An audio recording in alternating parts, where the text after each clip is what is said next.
फाटे यांच्या स्मृतीला अभिवादन करते।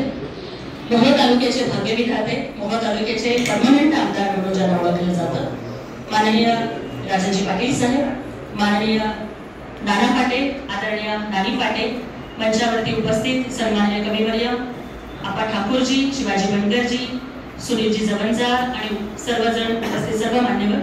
खरं तर आज बोलायच्या तयारीने अजिबात आलेली नाहीये, आज श्रोता बनून आले। आदरणीय राजाजी पाटील साहेब मला म्हणाले की आधी तुम्ही छोटे होतात, आता त्या मोठ्या झाल्या, पण मी अतिशय नम्रपूर्वक सांगू शकते की आपल्या पुढे मी आधीही छोटी होते, आताही छोटी आणि कायमस्वरूपी लहानच राहील। कारण आम्हाला माहिती आहे कि अगर हुनर है तो दुनिया कदर करेगी, किरदार बड़े नहीं होते एरिया ऊंची करने से। आम्ही पायाच्या टाचा कितीही उंच केल्या तरी आपल्या व्यक्तिमत्वाची उंची आम्हाला गाठता येणार नाहीये। आणि पुन्हा परत सगळी राजकारणातली पदं बाजूला ठेवून पुन्हा तेच आपल्या परिवारातला स्नेह आणि तीच छोटी ज्योती वाघमारे बनायचे म्हणून मी आज इथे आले आणि नानांना सांगितलं की मला कार्यक्रमाला यायचं आहे। कुठल्याही पक्षाची प्रवक्ता म्हणून किंवा पक्षाबद्दल बोलण्यासाठी वगैरे मी इथे नाही आले, तर फाटी परिवाराचे एक सदस्य म्हणून मी इथे आले। कारण ज्या कुठल्या उंचीवरती मी पोहोचले असेल, जर सोलापुरातल्या एका गरीब दलित समाजातल्या झोपडपट्टीत राहणाऱ्या कोणीला 40-45 किलोमीटर लांब असणारा हे मोहोळ माझ्यासाठी कायम माझं माहेर वाटत गेलं। कारण इथल्या प्रत्येक वक्तृत्व स्पर्धेतलं बक्षीस घेतल्यानंतर माझ्या पाठीवरती शाबासकीची थाप ही माननीय राजाजी पाटील साहेबांनी दिली। आदरणीय नंदकुमारजी नाना फाटे असतील किंवा आमच्या आदरणीय नानी फाटे असतील, त्यांनी कायम एक माहेरचं प्रेम दिलं, तो गोडवा दिला, सतत ही लोक सोबत राहिले। आणि त्यामुळेच मी आज पुन्हा वाटलं की राजकारणाच्या या सगळ्या धकाधकीच्या जीवनामधून सतत आज हे म्हणाले, उद्या ते म्हणाले, याच्यावर तुमची प्रतिक्रिया काय, आणि मग सतत त्या सगळ्या वातावरणातून जर रिफ्रेश व्हायचं असेल तर मला वाटतं की ते डिटॉक्सिफिकेशन करण्यासाठी कवितेसारखं औषध नाही। आणि त्यात परत अप्पा ठाकूर येणार आहे ते कळालं, आयुष्याशी अजून माझा करार बाकी आहे। हा करार पुन्हा एकदा ऐकण्यासाठी सुनील जवंजाळ हे माझे मित्र आहेत, त्यांनी मला पुरस्काराने हे सन्मानित केलं होतं। एका ग्रामीण भागामधला कवी मातीशी दोस्ती करतो, भाकरीशी दोस्ती करतो, फळ्याशी दोस्ती करतो, आणि त्याचं जगणं जेव्हा कविता म्हणून प्रत्यक्षात कागदावरती उतरतं तेव्हा ती किती ताकदीची कविता होते हे आम्ही त्यांच्याकडून ऐकलंय। शिवाजी बनकरजी मंगळवेढ्याच्या संतभूमीतली आहे आणि त्या संतभूमीमधली ती त्यांची कविता, तो दामाजी पंतांचा कान्होपात्रेचा चौथा वेळाचा वारसा घेऊन सत्यस्थितीवरती भाष्य करते।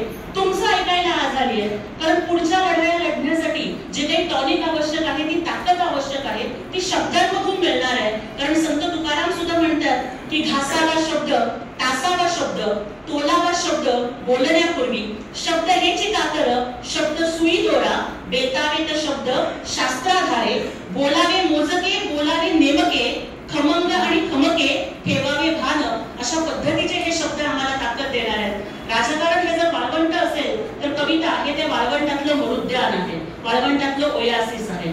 आणि म्हणून तरी असं म्हणतात की कविता काय असते, तर जगणं आणि मरणं याच्यातली कविता एक वाट असते। जगणं आणि मरणं याच्यातली कविता एक वाट असते, किरबिलणाऱ्या शब्दांची रोज नवी पहाट असते।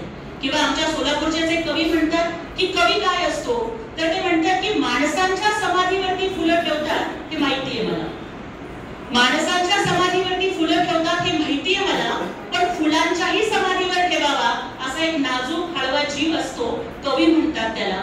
असे हळव्या मनाचे कवी आज आपल्याला इथे भेटायला येणार आहेत। आणि त्यातही विशेष करून जी गझल आहे ती गझल आपल्याला प्रेरणा देणारी आहे, ती गझल आपल्याला प्रेमात काढणारी असेल। आणि मला इथं खरोखर आदरणीय नानांचं आणि नानींचं कौतुक करायचंय की खऱ्या अर्थानं आजही इतकी गाणी नानांना का आठवतात याचं रहस्य शोधायचं असेल तर समोर बसलेल्या नानींकडे बघा। रबने बनाली जोडी काय असते हे बघण्यासाठी आम्हाला थिएटरमध्ये शाहरुख खान आणि अनुष्का शेट्टीची जोडी तिथे बघायला जायची गरज नाहीये। तर रिअल लाईफ वरच्या सिनेमामध्ये एकमेकांना साथ देणं वेगळं, पण रिअल लाईफच्या सिनेमात ज्योतिबानं सावित्रीला आणि सावित्रीनं ज्योतिबाला साथ द्यावी असं तत्वांशी मैत्री करत तुम्ही दोघांनी जो संसार उभा केला ना, तो आम्ही लहानपणापासून बघत आलो। आणि त्यामुळे तुमच्या त्या चिरतरुण संसाराचा प्रवास जो तत्वांना सोबत घेऊन झालाय त्याला आज मानवंदना देण्यासाठी मी आज इथे मला मनापासून यावंसं वाटलं। स्वर्गीय लोकशाहीर विश्वासराव भाऊ फाटे संयुक्त महाराष्ट्राचा लढा ज्यांच्या वाणीमधून दुमदुमला, ज्यांनी गावोगावी वगनाट्य